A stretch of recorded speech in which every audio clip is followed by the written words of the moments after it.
So I guess we'll start. It's your job to say welcome to the TF&J podcast. And welcome to the TF&J podcast. I'm Jake. I'm Frank. I'm Timothy. This is great, guys. So today, we'll be talking about, as composers, our favorite and least favorite instruments to write for. Forced to write. What? Nothing. Forced. Oh, well.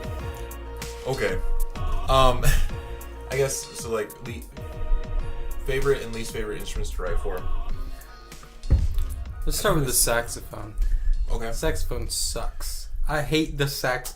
I've never. Okay, so the way okay, listen. The way the podcast I think should flow, I guess, is like, state what our strengths are, and then state our weaknesses, and then Jake, how we might get. Jake, how might we approach those? Weaknesses. I thought you told me that you're just gonna let the Okay. podcast flow naturally. Now you're saying, all right, here's how it's really gonna go. Well, you're gonna start off with your way to thesis. Do it. That might be it. I mean, it's a podcast. It's a crapshoot. All right, We'll just be here are talking my about strengths and weaknesses regarding saxophones. I'm terrible at writing for saxophones. I like saxophones. Saxophone quartet, it's a very hard ensemble to write for. They all have very limited ranges unless you go into the altissimo, which most of the time just does not sound that good to me unless you're doing like Okay. I don't know. But it looks cool, If you could somehow rig like flames to come out of the saxophone, I think it would be 10 times more. It's funny because in high school, like, one of my section leaders actually put a match or something, like a something of some sort, and put it in the bell. And so, like, out of the bell, smoke was rising.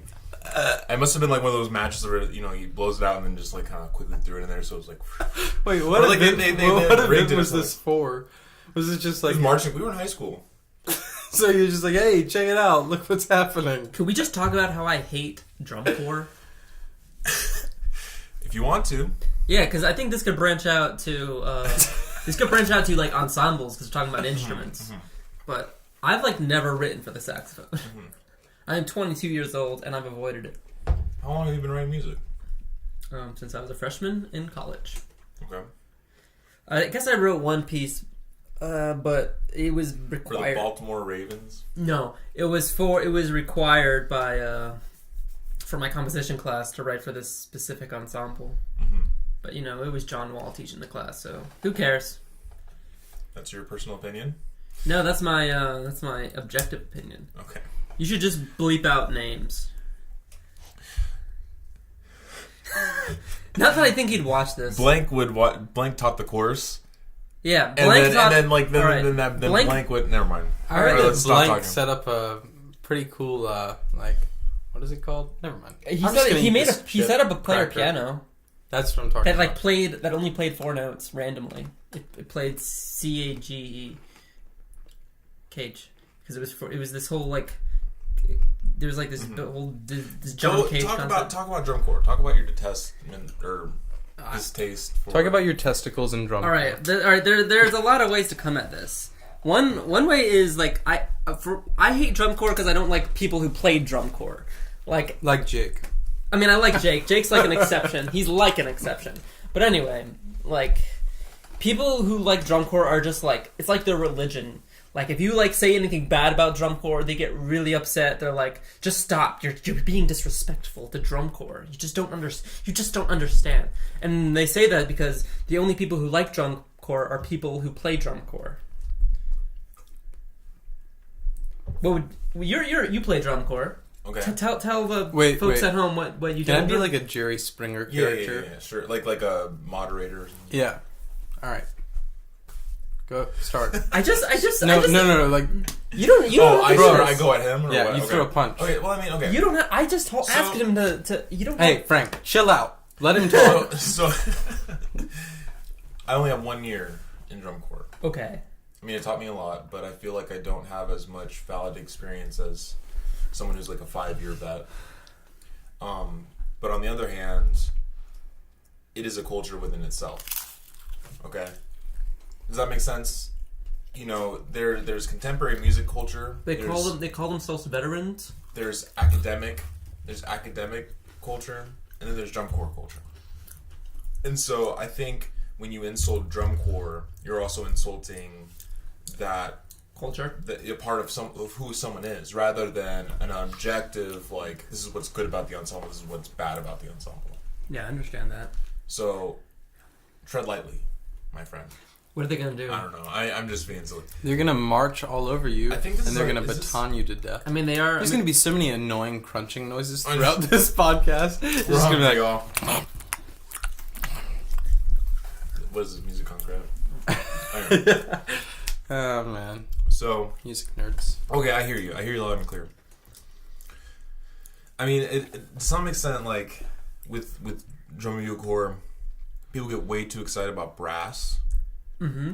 People get way too excited about the power that it brings, because it's loud. Why are you laughing? It's all. I'm just thinking like brass, the most powerful instrument.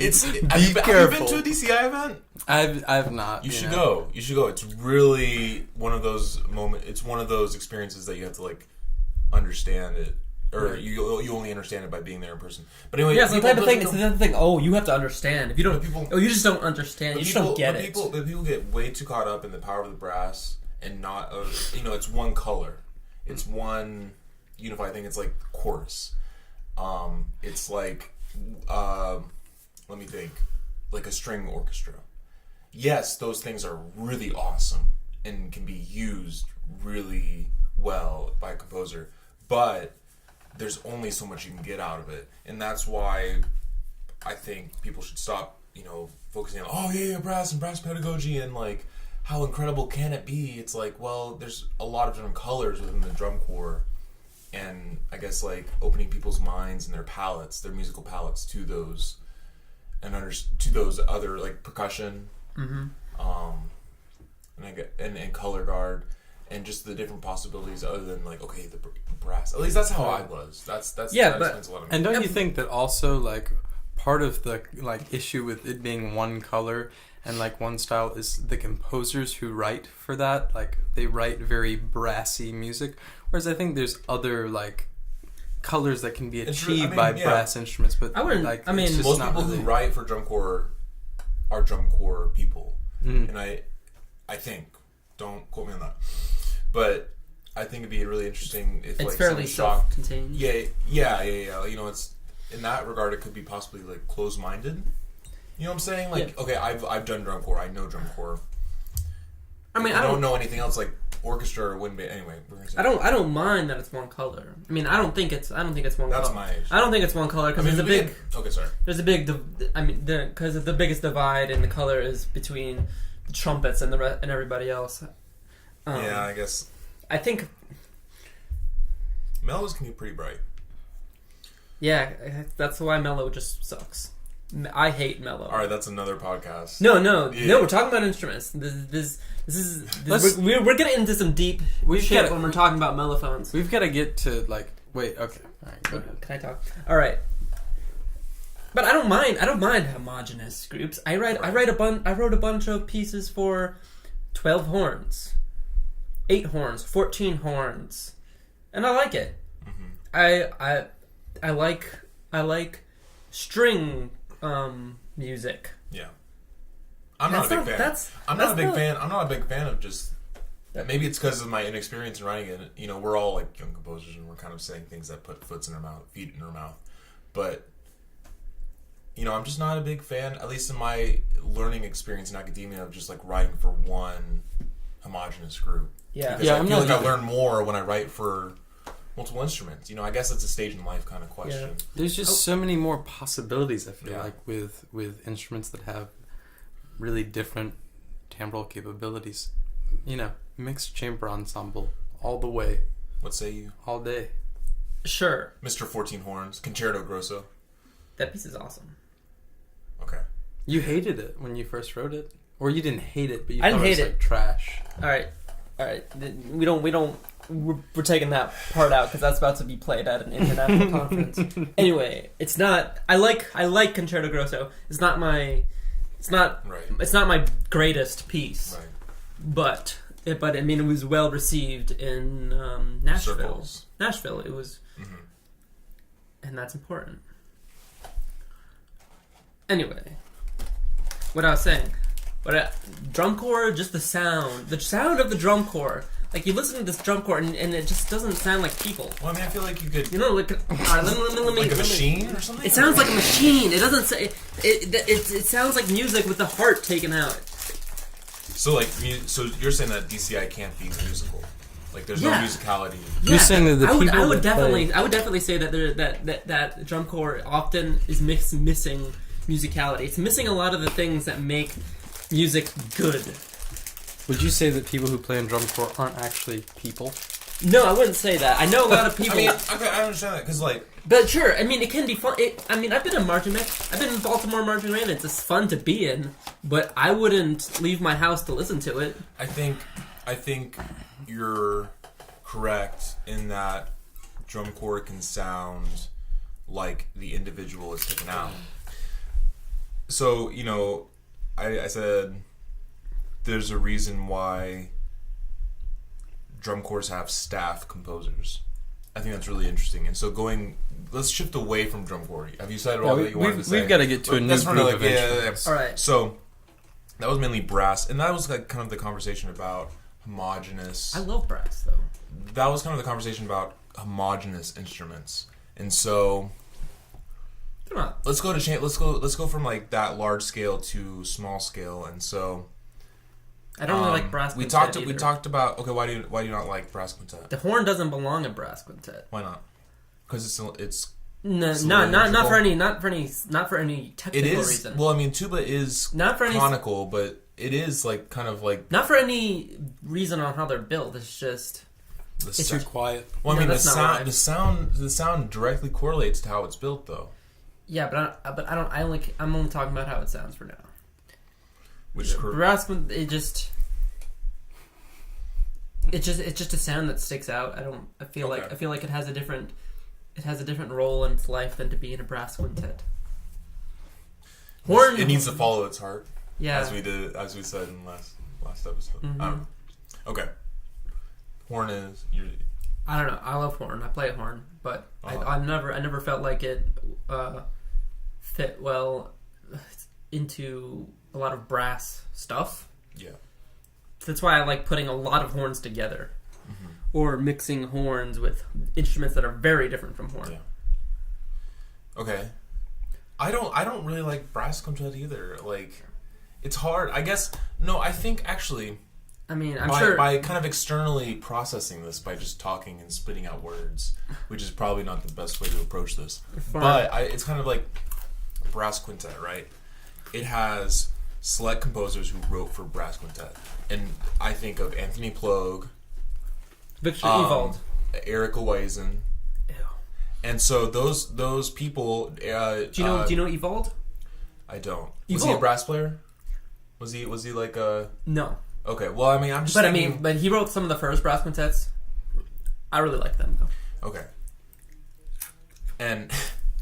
But I mean, like most brass quintets that are played again are people who played brass. It's kind of like similar to this, like with drum corps. People who write for drum corps did drum corps, and so I guess I'm a saxophonist. I wrote for saxophone. I like writing for saxophone, and I think some of the best pieces of music come from people who write for instruments that are not their own. Right, because you can get trapped inside of like Your preconceptions. a preconception or like uber idiomatic music for that instrument. It's like, I understand how this is written. Whereas like Igor Stravinsky, you know, why do I always use Igor Stravinsky as an example for everything? But you know, if he had been a bassoonist, maybe he wouldn't have written that super high melody, which extended the range of the bassoon. I think it was like an argument. Like, He's like, this surely can't be a bassoon. Like someone in the audience when they heard it was like, surely that can't be a bassoon. That has to be an English horn. and then, but it wasn't. Like, now, every bassoon player is just like, you know, if That's you're serious, normal. you should. So yeah, it extends. What was like weird is now normal. Yeah. So I mean, the same could be said with saxophone. Right. So what should you do? What should I do with as the a composer saxophone? who doesn't play saxophone? Like, what can you do? I don't know. We don't have to talk about it. No, I think that's fair. Well, I mean, I play horn, as I said at least 3 times in this podcast so far, and I'm proud of it. He plays the horn. He also likes to write for a lot of horns. 12 or 14. All right, come on. I like to write. I mean, my music is not idiomatic. My music is very far from idiomatic. For French horn. Mm-hmm.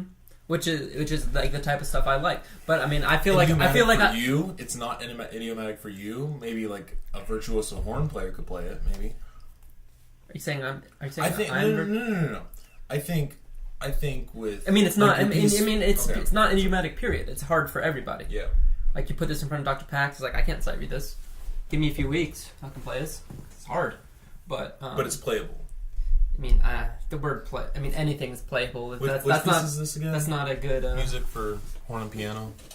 Yeah, that piece. I tried to make that piece idiomatic, but it turned out to just be really hard. Yeah. Anyway, like a lot of the pieces I play solo are like very far from idiomatic. Yeah. So far, I'm the only person who's ever played them because I'm the only person interested. But I think it's important to play instruments and understand them well. Yeah. That's why that's part of the reason why I play string instruments.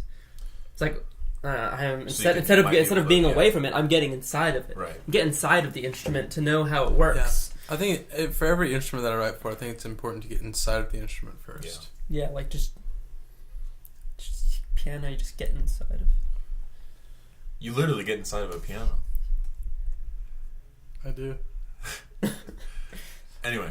It was the most awkward delivery on a joke that has ever happened. Where do we go what from else here, do you guys? feel about that? About what? About me being inside the piano. What else can we talk about? How do you guys what are your least favorite instruments? We to write for. That's not brass, because you've already said brass quintet. Oboe. I've actually never written for the oboe. I'm just saying oboe. I mean, I like a lot of instruments. I mean, I'm not terribly experienced with writing for instruments where you hit something, or instruments, or I'm trying to learn. Another thing, I'm trying to learn how to write for laptop, which is why I've been doing all this laptop stuff. Which is why you should learn Max. But anyway, well, I'll get to that bridge later. Okay. So, what instruments do you not like? I don't like writing for the sax. I just haven't done it. I don't know. It is conceivable that I could be convinced to write saxophone music, but it just doesn't tickle my your fancy. My fancy. So I mean, okay. So along those lines, I'm not a big fan of writing for brass quintet. I think I was trying to, I got off in like a tangent, but I brought up Anthony Plogue and Eric Wazen, people who like write for brass. Plogue is actually good. Eric Wazen. Okay. So, but those are the only people I know. And so going on, so Eric Wazen wrote a lot of band music. The reason why I bring up those two is just to bring up the conversation of people who write for certain instruments, play those instruments, or are like proficient or distinguished at those instruments. And then we kind of talked about like, okay, even if you don't play that instrument, you can create the new normal with those instruments. If you guys had heard, so finally, going off of all that build up, if you heard incredible pieces for the respective ensembles and instruments, and what comes to mind is string quartet. Everybody's written for string quartet, and everybody's written a really good piece for string quartet because it's been around for so long. Well, if these ensembles and these instruments had a more intricate history, do you think you'd be more enthusiastic about writing for them? Honestly, no. Just because I don't care anything about that. Mm-hmm. Like I don't know. Like I wrote a very poor string quartet recently that I don't really like and will either revise or just trash completely. Mm-hmm. But like when I sat down to write it, I didn't go, gotta go listen to those Beethoven string quartets. Because I don't really consider myself like inside of this classical tradition. Because I'm just not. Like, I'm not going to learn anything from going back and looking at, like, the old masters or, like, Fernio's string quartets. Well, I mean, I guess my defense, and I disagree with you. I don't know. Because, like, certain names have certain appeal, Yeah. You like a certain composer, you're like, oh, they wrote for this ensemble. You're like, oh, I'm going to do that. Because, you aspire to be, like, people who you admire and, I get that. all that stuff. And so, But what do you learn? Like, do you do score study when you're gonna write for an ensemble that you know a composer you like? Just get on Spotify and like listen to it. You Yeah. know, and get. I don't know. I don't. Does get that- super does that into it. give I you get, like, ideas? Excited. Yeah, ideas. But just listening to it, just like, yeah, like this person, go them. Like they did this, and sometimes it's like completely new ideas, and then some like Fernio or Fernio or Lockenmon create totally like new standard for the string quartet, or it can be people like I've been listening to the bass clarinetist for Baden Ganakan. He wrote a piece called Thaw for string quartet. Ken, what's his last name? I found my phone.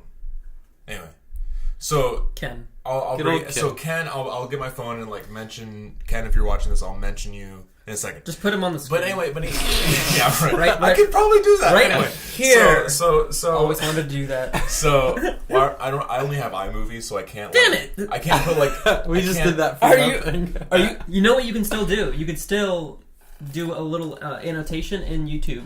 I can. Yeah, So you're gonna do that, so I So- don't look like an idiot. So Well, you anyway, could just so I mean, even people who do stuff new, or even people who do old things, but like kind of pioneer it in a new way, that gets me really excited. So I think string quartet is like a perfect example. If I get a good string quartet that I can write for, like I'm super excited because like of all the stuff that it's done, and like I think those composers, since it's been around since Beethoven, Handel, no, Yeah, not Handel wrote. and String yeah, quartets. and so even though it's even because because it's been around since for that long, it's had enough time to develop and really become an integral part of a composer's repertoire. But I think that makes it harder to write for. Yeah, Makes because it harder. there's more But it's expectation. okay, Because- then you're at that point. You guys are saying everything's hard because saxophone is the opposite, and you guys are saying like I don't like writing for saxophone. No, It's not the history or like the historicity of the saxophone that I have trouble writing for. It's like the ranges and the type of music that I tend to want to write. But if you and found a specific composer that did that well and made it look easy, I don't think it's possible. string quartet is incredibly daunting, even if it's been around for like 50 years, more so than saxophone. I think that the more extended the ranges, the more broad the colors that you can get it, the more difficult it is because you have so much to choose from, and you end up. I think when I'm listening to a lot of young composers and like my old music, it's just so, and my music today, it's just so boring in terms of timbre. Maybe that's my own struggle. Where But- were we, Jake? We were talking about. You're talking about the history Our, of ensembles. see, you did it again. Well, look, you're asking what we're talking about. No, I was. To be fair, you were asking about what. No, I was about to state. We were talking about how histories of ensembles makes it harder or less hard to write for those things. I'm saying it's difficult. It's more difficult to write for something like the string quartet because I mean, a good composer should be thinking about those things, thinking about how their music fits into like some like legacy of string quartets. Yeah, but why even do that? Like, why even set yourself up for that? Because you're just setting yourself up for failure in my mind. Because it's just Because like that's all the- these added expectations. Because that's the layered on. postmodern. That's the postmodern attitude. I think the postmodern attitude is honestly just like, forget it. I'm gonna write whatever I want because I can. Because Your music phone's is vibrating. free. Because my girlfriend is calling me. You should. Hi get her number. Jesse, I hope you watch this. You probably won't. But She probably won't. She doesn't You care. should answer that. I'll You call should let her me. You back. should let me answer that. I'm not you gonna let answer it. I'm not gonna let Answer it. No, it's okay. I'll talk to her later. You sure? Yeah. Did you guys break up? No. Okay. No. Okay. What instruments have we not talked about? What are your favorite instruments to write for, aside from the ones that you've mentioned? Frank? I really don't like writing music that much, so Why is that? I like writing music for found items. Okay. I like making music with my mouth. And I like writing for the trombone. Why do you not like composing? That's a different discussion. Okay. That's a discussion for next time on the TF&J. Thank Jesus It's Friday podcast. TG, that would be TGJF. TGIF. TJIF. Thank Jesus It's Friday. So, okay, Tim. Jake, I was expecting you to go next, so I'm unprepared. What is it? My favorite instrument to write for? My favorite instrument to write for. It's like a combination between. Oh wait, can I say why I pick my instruments? Okay.